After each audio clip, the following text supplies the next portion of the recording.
The silver door hissed open, and Ethan Rowe stepped inside, his boots clicking softly on the polished crystal floor. The room was dim, lit only by the soft glow of floating orbs on the ceiling. He took a few careful steps forward, adjusting the translator device on his collar. This wasn't what he expected Chamber A to look like. He had only arrived on the Zyrene Royal ship an hour ago, his first ever assignment as a human ambassador in training. The moment was big. Too big. Maybe. But Ethan had studied Zyrene culture for years. When Earth's United Coalition chose him to help build peaceful relations with the alien empire, he'd accepted without hesitation. Now here he was, possibly lost. He turned slightly eyes. Scanning the curved walls, instead of a meeting hall, the chamber looked more like private living quarters. Delicate fabrics floated in the air like silk caught in slow motion. A soft humming sound echoed from beyond a curved divider, and then she appeared. From behind the curtain stepped a tall figure. Smooth lavender skin, long silver hair cascading down her back, and glowing markings along her arms that pulsed gently with each breath. She wasn't dressed in armor or royal robes like in the portraits Ethan had seen. In fact, she wore almost nothing at all, her wide violet eyes locked with his. In a single moment, her skin shifted colors, deep purple, then a shocked white blue. A biological reaction. Zyrenians didn't blush. They changed. Ethan's mouth opened. I'm sorry. I think I walked into the wrong before he could finish. A sharp alarm blared overhead. 2 guards burst into the room, weapons drawn and pointed directly at him.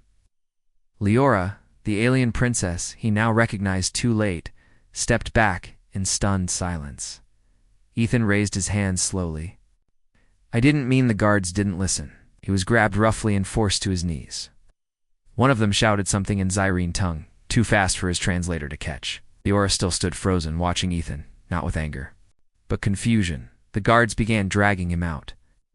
Just before the door closed behind him, Ethan caught one last glimpse of her face. Not hatred, not fear, just surprise. Ethan sat alone in the holding chamber, bare walls, single chair, and a glass panel showing only stars outside. He hadn't spoken in hours. No one had come. No one explained anything. His translator was disabled, and so were all other devices. First day of duty. And I already destroyed humanity's chance at peace. He buried his face in his hands. Back on Earth, his professors had always warned that Zyrenians were deeply private beings. Right. Nudity wasn't just about modesty. To them it was a sacred state, linked to ancient rituals and personal energy. To see a royal unclothed, without permission, was an insult equal to attacking the throne. He had walked in by accident. That didn't matter. He closed his eyes. The silence was heavy. Then the door opened again. A single figure entered, tall, calm, and silent. It was her.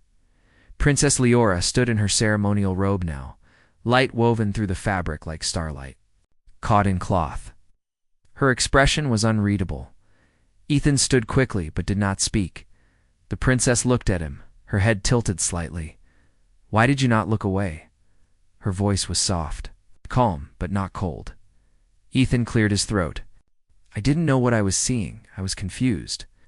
But when I realized, I didn't want to pretend it hadn't happened. I was.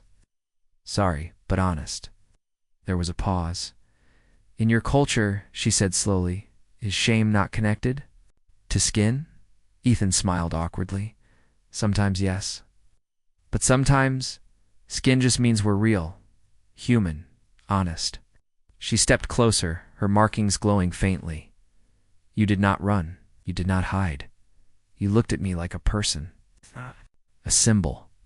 I didn't mean to offend, Ethan said quietly. I was just in the wrong room. She studied him for a moment. You were expected in Chamber 1A. This was a 1. He almost laughed. A simple reading mistake. 1 letter, 1 number. Worlds apart. I'll accept whatever punishment your people decide, he said. Leora's gaze did not waver. Do you believe you should be punished for walking through the wrong door? Ethan hesitated. No, but I understand if that's what has to happen. Leora turned her head toward the stars outside. For a moment, neither of them spoke. Then she said, I have asked the council for a private audience. Tomorrow you will speak. Ethan blinked. Me? Speak. Yes, she replied. The others want punishment. I want understanding. She turned to leave but paused in the doorway. Your eyes saw me, Ethan Rowe. Not my title, not my role. That is rare. I am not angry. Left, and the door closed behind her with a soft hiss. That night, Ethan sat on the cold bench, replaying the moment in his mind again and again. He had expected fury, shame, maybe even exile. But instead, he found something else. Curiosity, maybe even connection. He didn't know what the next day would bring, but he knew one thing now. This mistake, this accident had not ended everything. It had only begun something new. The royal chamber was silent as Ethan Rowe stood in the center, surrounded by shimmering walls and sharp eyes. 12 Zyrene council members sat in a half-circle. Their expressions were calm but cold. The Emperor himself sat at the highest point, his crown glowing softly, his face unreadable. Ethan had never felt smaller, but beside him stood Princess Laura. She had called for this special hearing, against tradition. Normally, such matters were handled privately, with quiet punishment. But Leora had insisted Ethan should be allowed to speak before the council. And now, the time had come. A Zyrene judge spoke first. Human Ethan Rowe, you entered the sacred chamber of her grace, Princess Leora, without permission. Do you deny this? Ethan straightened his back. No, I do not deny it. Murmurs swept the council. The judge continued, do you understand the offense your action caused? Your presence in that space, at that moment, was seen as disrespectful by our customs. I understand now, Ethan said. But I didn't know then. It was a mistake. I misread the location code. I meant to enter the briefing hall, not the princess's private quarters. Leora stepped forward. It is true. The chambers were misnumbered. Any visitor unfamiliar with Zyrene signs could have made the same mistake. The Emperor finally spoke, his voice deep and smooth. Not every visitor would have remained. Tell us, Ethan Rowe, why did you not look away? Why did you not leave immediately? Ethan paused. Because in that moment, he said slowly, I didn't see a princess or an alien or a rule being broken. I saw a person surprised, embarrassed, maybe even afraid. I stayed because I didn't want to pretend it didn't happen. I wanted to show respect with honesty, not fear. Another ripple moved through the chamber. Few council members leaned forward, intrigued. Liora looked at Ethan quietly. Her face showed no emotion but her. Markings glowed gently. The Emperor studied the human for a long time. Then he turned to the others. What say you all? Shall we allow words to excuse disrespect?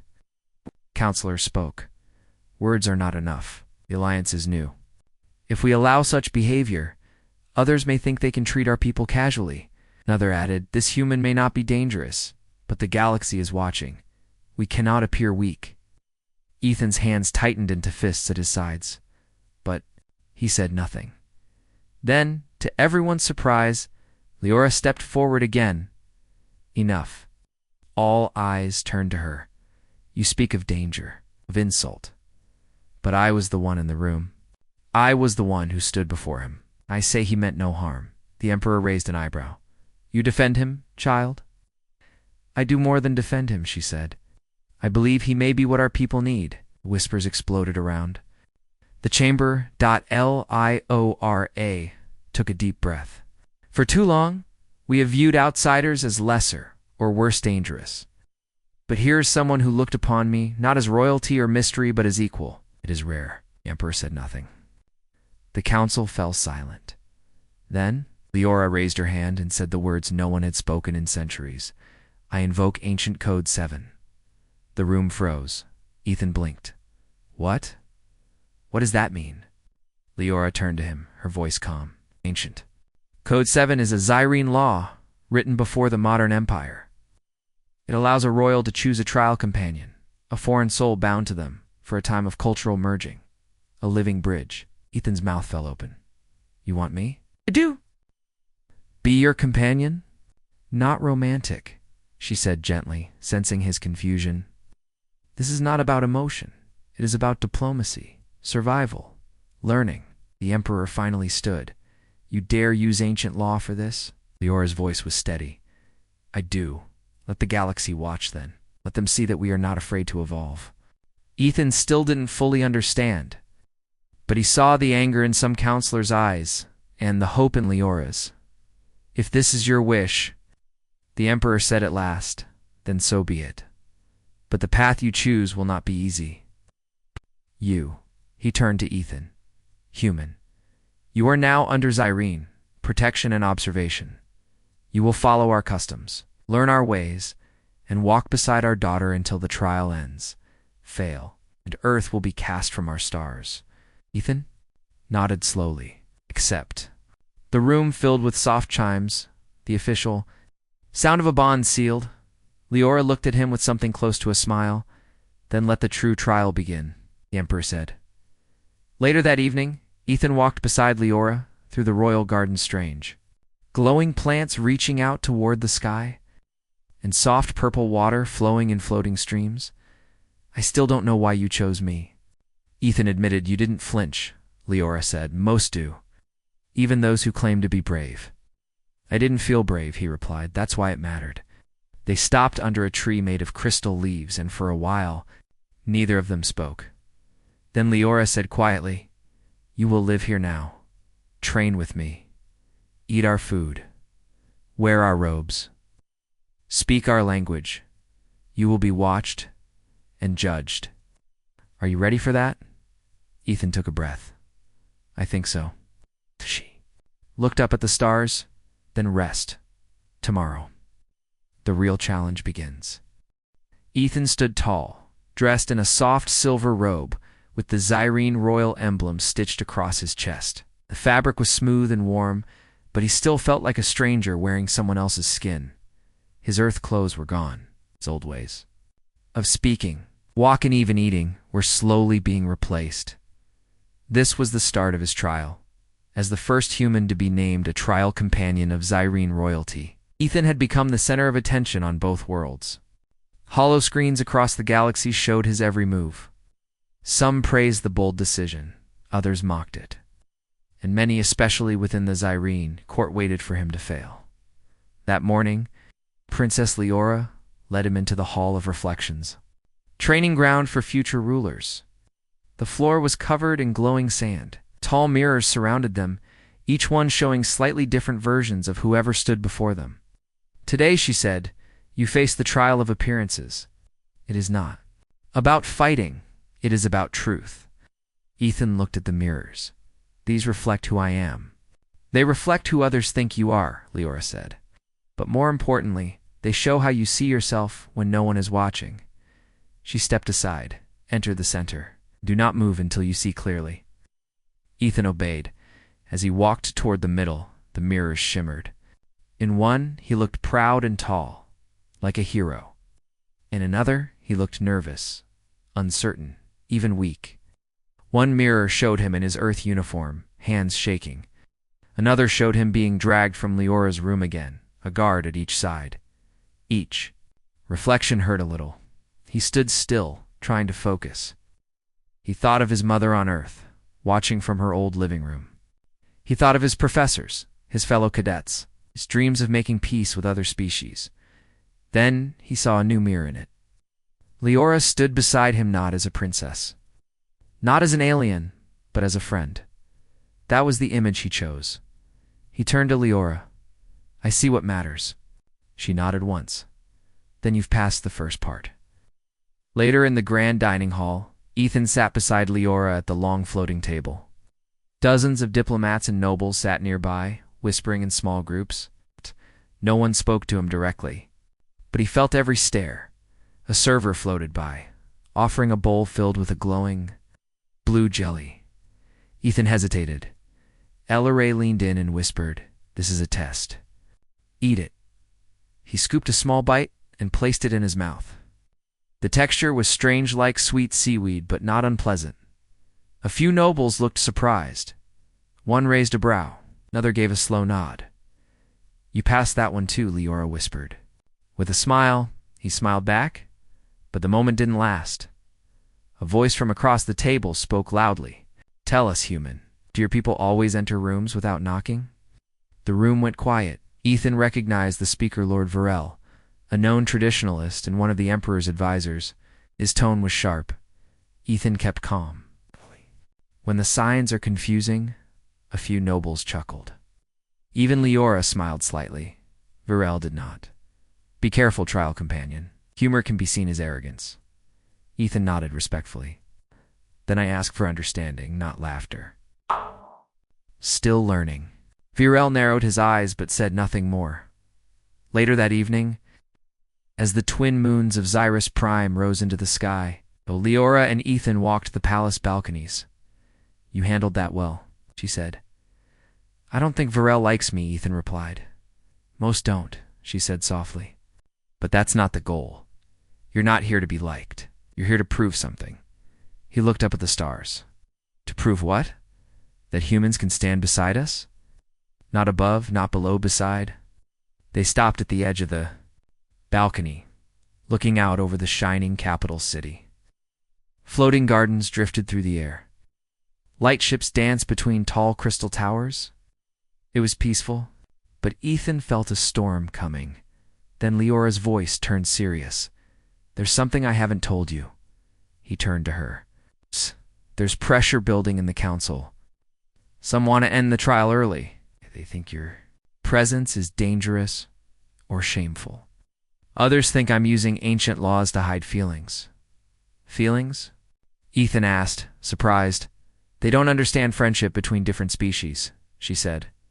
"To them, it must always mean something more." Ethan's face grew thoughtful.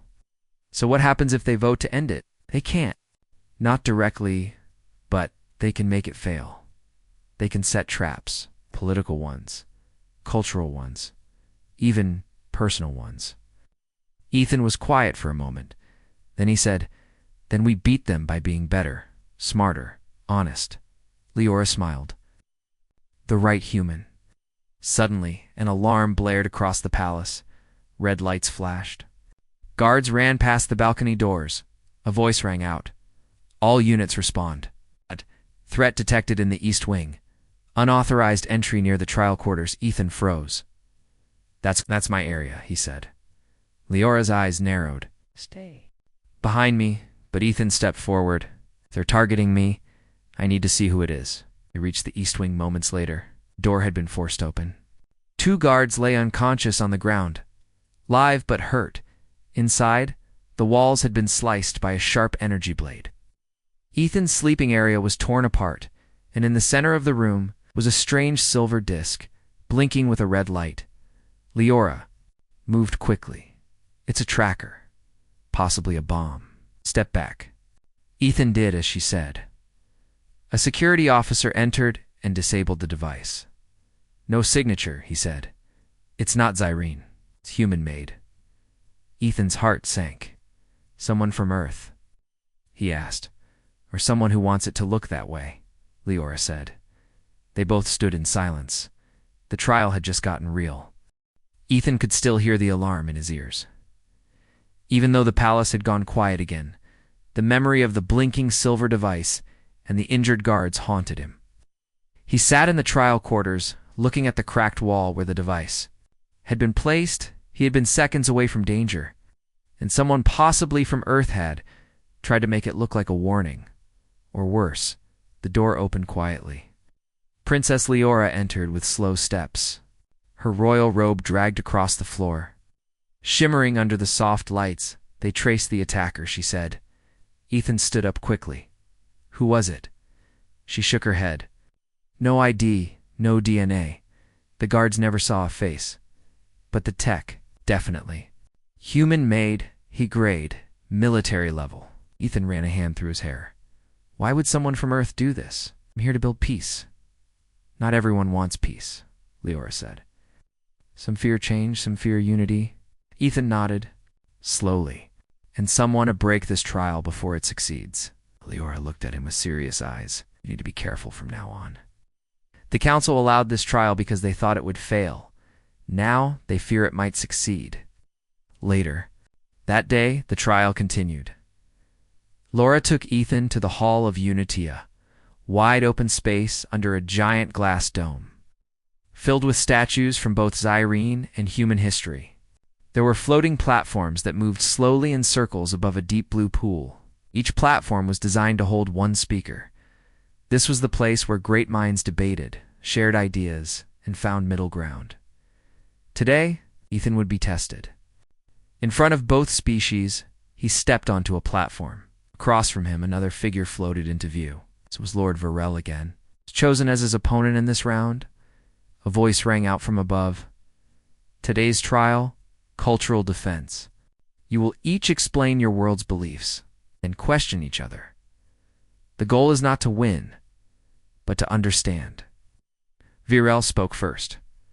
Our people believe in order, in respect, in calm control of emotions. Zyrene's strength is in silence, in tradition, in self-discipline. That is how we survived across the stars. His words were calm, practiced, powerful. Then it was Ethan's turn. He took a breath. Humans are loud, messy, emotional. We cry, we shout, we dream too big sometimes. But that's our strength. We build things we can't even understand yet because we hope they'll work. We take risks, and we care deeply, even when it hurts. A pause. Then, polite silence from the crowd. Varel leaned forward. And what about rules? Respect. You barged into our world without understanding us, and you call that hope? Ethan stayed calm. No, that was a mistake. But I didn't run away from it. I stood, I listened, and I learned. He looked around the chamber. I didn't ask to be part of this trial, but now I choose to be. Not to change you, but to walk beside you. Another silence. Then a small round of applause. It began with a human representative. Then a Zyrene scholar joined in. The others followed slowly. Leora smiled. That night the palace lights dimmed early. Ethan lay on his soft Zyrene bed, looking up at the floating ceiling stones. Each one showed a star from Zyrus's prime sky. It was peaceful. But his mind was racing. Who had planted the device? Why now? Who wanted the trial to fail badly? Enough to attack? Suddenly his door chimed. Come in, he said. Leora entered. Holding a crystal tablet. We found something, she said. In your room's backup memory log? She tapped the screen. A video appeared. A figure in a black suit entered Ethan's room, through a hidden panel in the wall. The figure moved like a trained soldier, fast, quiet, efficient. But when he planted the device, he turned slightly, and a faint symbol on his arm became visible. A triangle inside a circle. Ethan leaned closer. That's not from Earth or Zyrus. No, Leora said. We searched all known emblems. It belongs to a secret group, the Veil, a shadow faction, that works against peace between species, exist in many systems, hidden, silent, dangerous. Why would they care about me? Ethan asked. Because your trial is more than a ceremony now, she said. It's becoming a symbol. If it works, if humans and Zyrene truly unite even as equals, then other species may follow. The Veil wants to stop that. Ethan stared at the screen. So they're trying to start a war. By making this trial fail. Yes, she said. And they'll try again. The next day, the Emperor called a private meeting in the throne chamber. Only 4 people were allowed. The Emperor Leora, Ethan, and General Kirna, chief of palace. Security. Ethan stood tall, but quiet. The Emperor looked down at him. You have shown strength, human, not of body but of spirit. I do not trust Isley, but I trust my daughter. And she trusts you. Ethan nodded respectfully. The Emperor continued. This trial is no longer safe, but ending it would send the wrong message. Psst. so I offer you a choice. He held out a black crystal cube. This is the seal of the oath. If you accept it, you become more than a trial companion. You become a bonded guardiana role, given to only a few in Zyrene history. It means you are trusted, not just watched. Looked at the cube. What if I fail? He asked. Leora stepped beside him. Then we fail together. Ethan took the cube. I accept. That night, across both Earth and Zyrus Prime, the news spread. Human trial companion, promoted to royal guardian. Some celebrated. Others were silent. But one group watched from the shadows the veil, and they knew the time had come. They would not let peace win so easily. The wind on the outer tower was cold and sharp. Ethan stood beside Leora on the palace's highest balcony, staring out at the glowing skyline of Zyrus Prime. The city was peaceful on the outside, but inside the palace, something darker was. Growing. The veil was no longer a rumor, it was real. It had already tried to harm Ethan once. They're still watching us, Leora said softly, her silver hair blowing in the wind. Maybe even from within these walls. Ethan nodded. They won't stop unless we show them we're not afraid. Leora turned to him, her eyes steady. Are you ready to find the truth? I've come too far to stop now. The next morning, Leora took Ethan deep into the palace's old archive chambers, rooms not visited in centuries. The air smelled like dust and ancient stone. Rows of glowing tablets and crystal books lined the walls. Some texts were older than the Zyrene Empire itself. They stopped in front of a locked vault. Leora touched the panel, and a soft click opened the door. Inside was a strange silver box. This was given to my ancestors by an unknown traveler, she explained. A species that vanished long ago. The council hid it away. Ethan stepped closer. What's inside? Leora opened it slowly. Inside was a black shard, smooth like glass, pulsing with a dim red light. Ethan felt something strange in his chest, like the shard was whispering. Not in words, but in feeling. What is this? He asked. Leora whispered, a memory stone from before the Empire. It holds secrets from a time when humans and Zyrene may have shared something deeper. Ethan stared at the shard. You mean we've met before? She nodded. Possibly long ago. Before our histories were recorded, Leora placed the shard on a device. A hologram appeared showing a star map. A symbol blinked on a dark region of space. The Forbidden Zone, Leora said. That's where the shard was found. Ethan frowned. I've read about that place. No ships are allowed there. Dangerous storms, strange signals, and secrets, Leora added. Ethan turned to her. You think the veil came from there? I think they hide there. Or worse, they may be using it. Ethan's eyes narrowed. Then we need to go. It took 3 days to prepare the journey. Leora arranged for a small royal scout ship, known only to a few trusted guards. Left at night, flying silently through Zyrus Prime's outer shields and into open space. The Forbidden Zone was just beyond the fourth moon as they approached it. The stars outside the ship began to dim. The air seemed heavier. Strange energy readings blinked on the screens. Leora looked at Ethan. Are you sure? Yes, he said. We need to know what they're hiding. The ship entered the zone. Suddenly, the lights flickered. A deep, humming sound filled the cabin. The sky outside turned a dull gray, like fog was wrapping around the stars. Then a shape appeared. A massive, dark structure floating in space. Silent, cold, hidden for who knows how long. Leora gasped. A station, not Zyrene, not human. Ethan leaned forward. No signal, no lights. No life signs. Still, they landed. Inside, the station was dark and silent. The walls were made of black metal, with glowing lines running through them like veins. Every step echoed. The air was thin but breathable. They moved carefully, scanning the area. Ethan found old markings on the walls have erased symbols that looked both human and Zyrene. How is that possible? He asked. Leora touched the wall. Because we were here, long before we remembered. They moved deeper into the station until they reached a round room. In the center stood a large console, glowing dimly. Ethan stepped closer. His presence seemed to activate it. Suddenly a hologram filled the room. It showed an image of Earth and Xyrus. Then a third planet, now destroyed. A voice spoke. Old, tired, but powerful. We were one until fear broke us. They divided us with lies, and now they return. Leora whispered. It's a warning. Ethan asked, who is they? As if in answer, the hologram showed dark ships marked. With the symbol of the veil, the voice continued. They hide in your shadows. They wear your faces, and they wait. For peace to weaken your strength, Ethan stepped back. They've been working for centuries, maybe longer.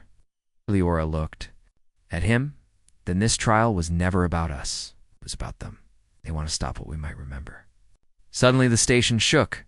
An alarm blared. They found us, Ethan said. Liora grabbed his arm. To the ship now? As they raced back through the station, doors slammed shut behind them. Strange drones floated down from the ceiling. There. Lights flashing red dot, Ethan pulled a stun device from his belt. Go, I'll hold them. Leora turned. I'm not leaving you. Together, they fought their way back to the ship. Ethan blasted 2 drones.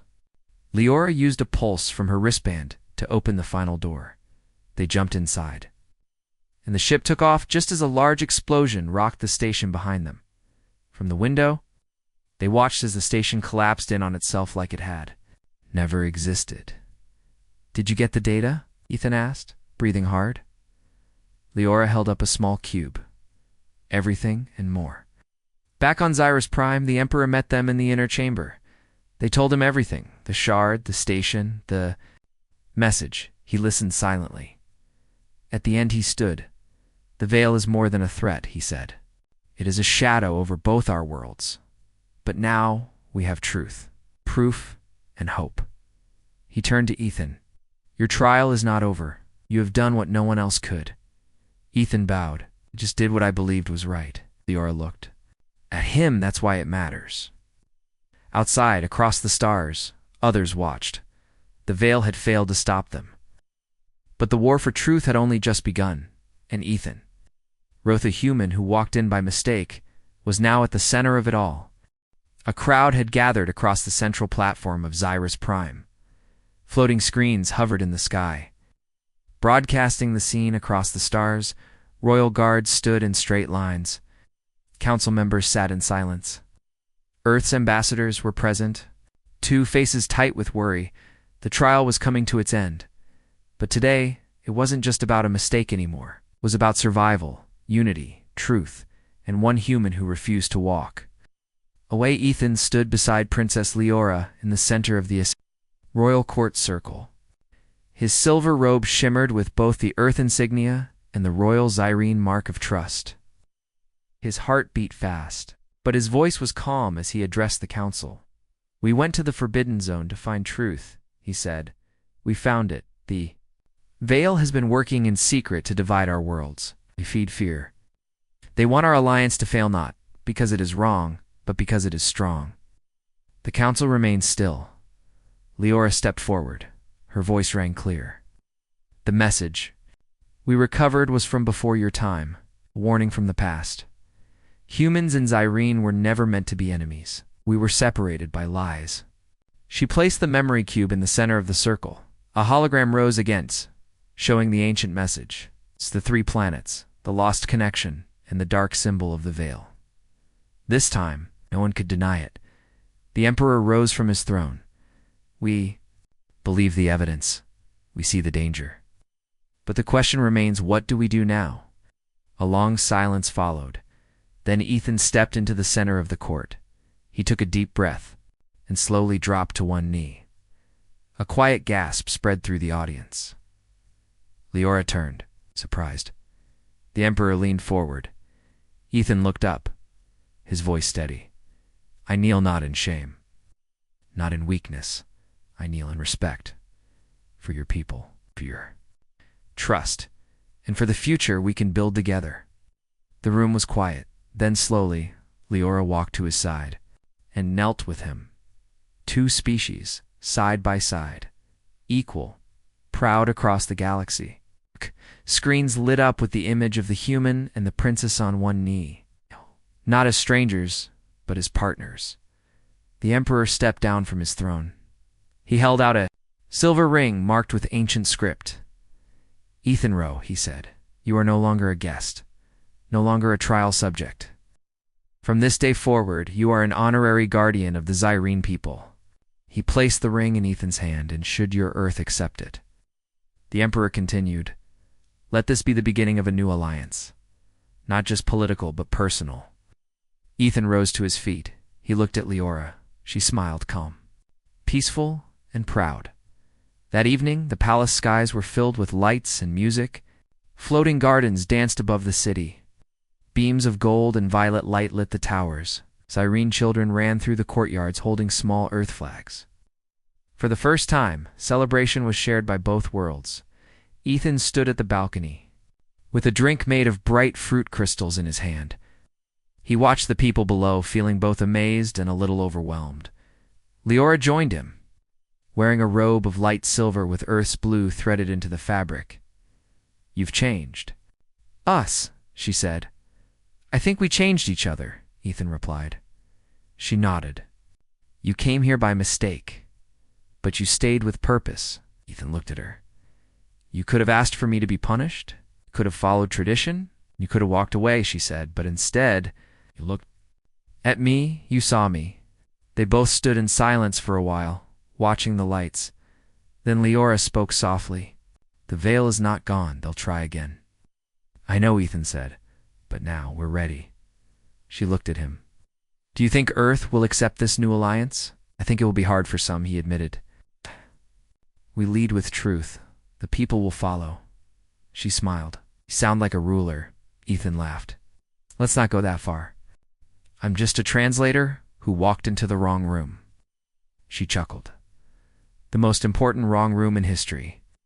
Weeks later, a new council was formed, made of both humans and Zyrene.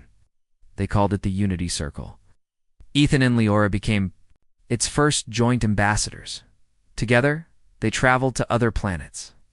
Sharing the message of peace and strength through understanding, they opened old doors, rebuilt broken trust, told the story again and again of the moment a human and an alien stood in silence, saw each other, and chose not to turn away. Far beyond Zyrus Prime, in a dark corner of the galaxy, hidden ships gathered. The veil was silent, but not gone. They had failed to stop the trial, but they had not given up.